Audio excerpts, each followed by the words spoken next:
What if the Pentagon, the most powerful military institution on Earth, is quietly being turned into a political weapon?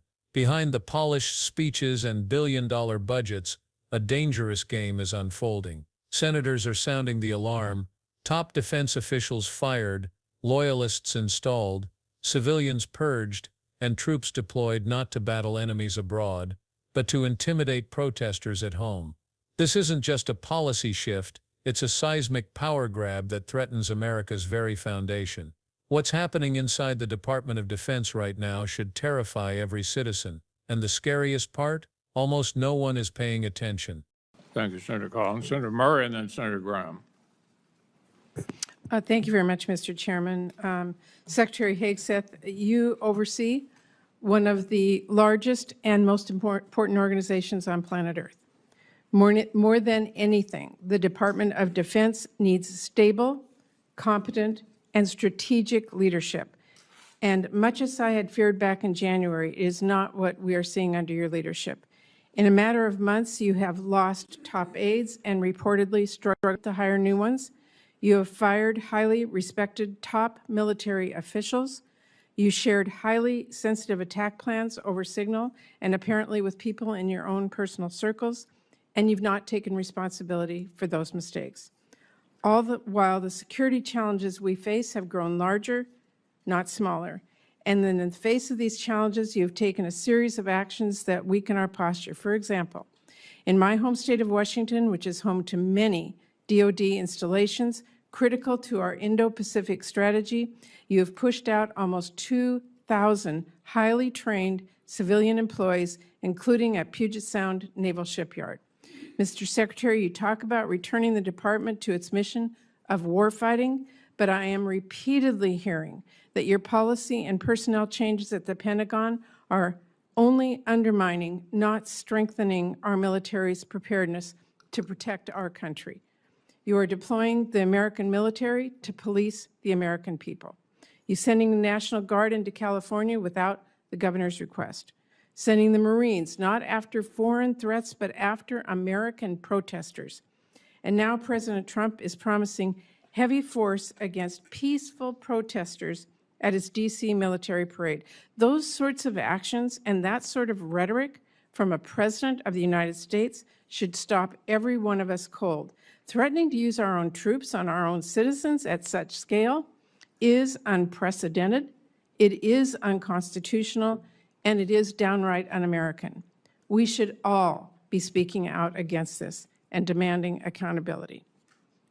Now, Mr. Secretary, I have to say, for people who tout their commitment to transparency and efficiency, I've never seen an administration more bent on hiding basic facts from American people. Your department has been unresponsive to congressional inquiries and oversight requests, all the while you are working to muzzle the free press, denying journalists access to the Pentagon press corps. Now, before I turn to my questions, let me just note, it is now mid-June, and we only, just a few days ago, received some, but not all, important portions of your budget request. It should not have taken this long to get this request, and we do still need to see the justifications in order for this committee to do its work. We're missing those. Not having a full budget at this juncture is really unacceptable. So I am deeply concerned.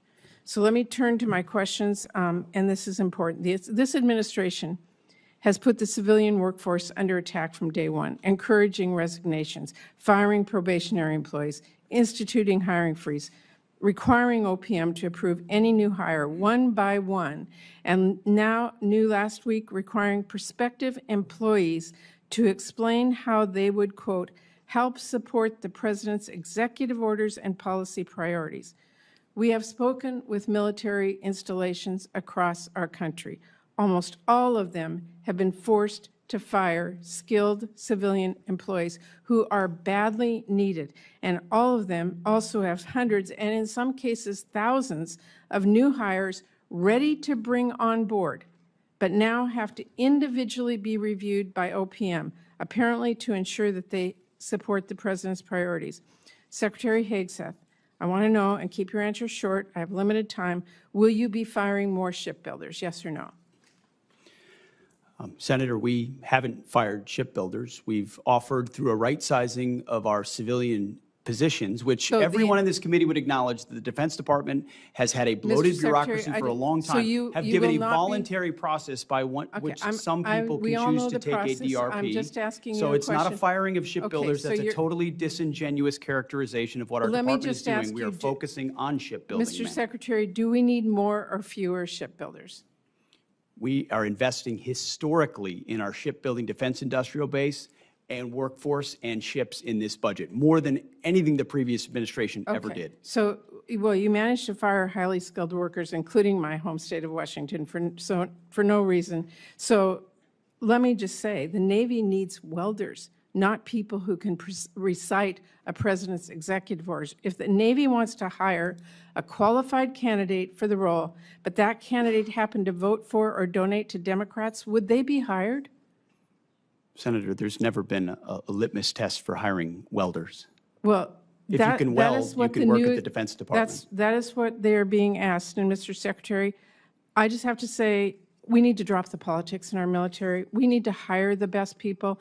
We do not need to force them out. That is simply the case at this point. I'm out of time. Thank you, Mr. Chairman. Senator Graham. Thank you. Welcome.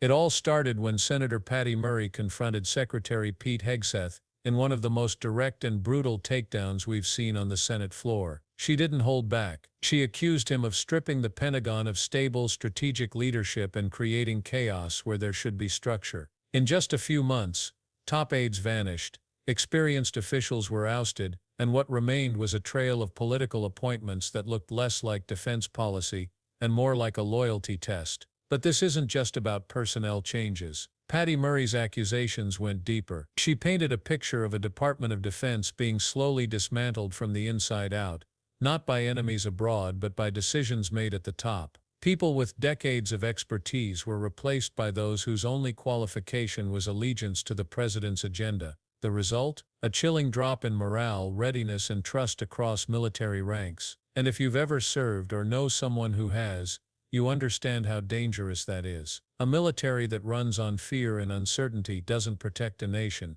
it puts it at risk. And then came the most disturbing revelation, the use of American troops on American soil, not in response to an emergency or foreign attack, but to police protests. Without even a governor's request, National Guard units were dispatched. Marines were placed in cities. Peaceful demonstrations became militarized zones. Patty Murray called it what it was, a power move, a chilling abuse of authority, and a signal that the military was being weaponized for domestic control, not protection, not defense, control. While that alone should set off alarms, it doesn't stop there. Behind the scenes, Murray revealed that the Department of Defense was stonewalling Congress. Budget details were being withheld. Transparency was vanishing. The press was being locked out. Journalists, those responsible for keeping the public informed, were being denied access to the Pentagon press corps. All of this under the same administration that loudly proclaims transparency and accountability. But when it came time to show the receipts, the only thing offered was silence, delay, and deflection. And while the lights were off and the cameras pointed elsewhere, nearly 2,000 trained civilian workers were quietly removed from military installations, many from critical posts like the Puget Sound Naval Shipyard in Washington. These aren't pencil pushers. These are engineers, mechanics, and builders, people who keep our naval fleet functional and prepared. But they weren't just laid off, they were filtered out, with hiring freezes, forced early retirements, and new vetting rules demanding future employees explain how they would support the president's policies. Let that sink in. We're not just talking about qualifications or experience anymore. Now even your political views could determine whether you get to serve your country.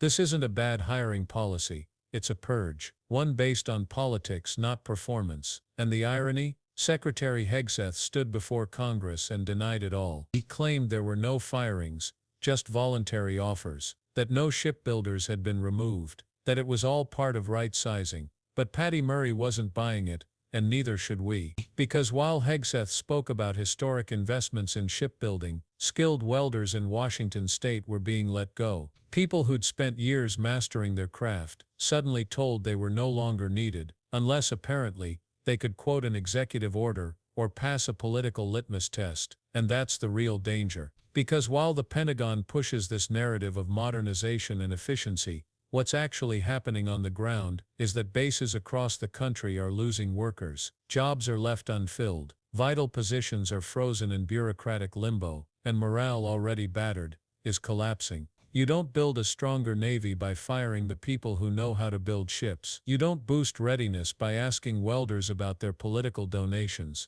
and you sure as hell don't protect national security by gutting civilian expertise in favor of loyalty pledges. As Patty Murray said, this isn't strength, it's sabotage. Every step in this so-called streamlining process tears down the very foundations that keep our military strong. And while Hegseth throws out phrases like historic investment, the reality on the ground is skilled labor bleeding out and critical infrastructure cracking under pressure. And maybe that's the most sinister part, how normal it's all starting to sound. Military force on city streets, layoffs dressed up as voluntary exits, press muzzled under the guise of security, budgets delayed without explanation, political ideology creeping into every hire. This isn't a glitch in the system. It's a feature, a calculated reshaping of our defense system to fit a narrow partisan mold. And if you think this can't get worse, think again. Because when you allow unchecked power to take root in the heart of your national defense system, what comes next isn't security, it's control. Control over who gets to serve, who gets protected, and who gets silenced. What Senator Patty Murray did that day wasn't just a political attack. It was a warning that the lines between civilian and military, between transparency and secrecy, between defense and domination, are being blurred. And if we don't pay attention, if we don't ask questions, if we don't demand accountability, then we risk losing the very system that was built to defend us. So ask yourself, is our military still protecting us, or being used to protect someone else's power? If you found this breakdown eye-opening, make sure you subscribe and turn on notifications. The next story is even more controversial, and you won't want to miss it.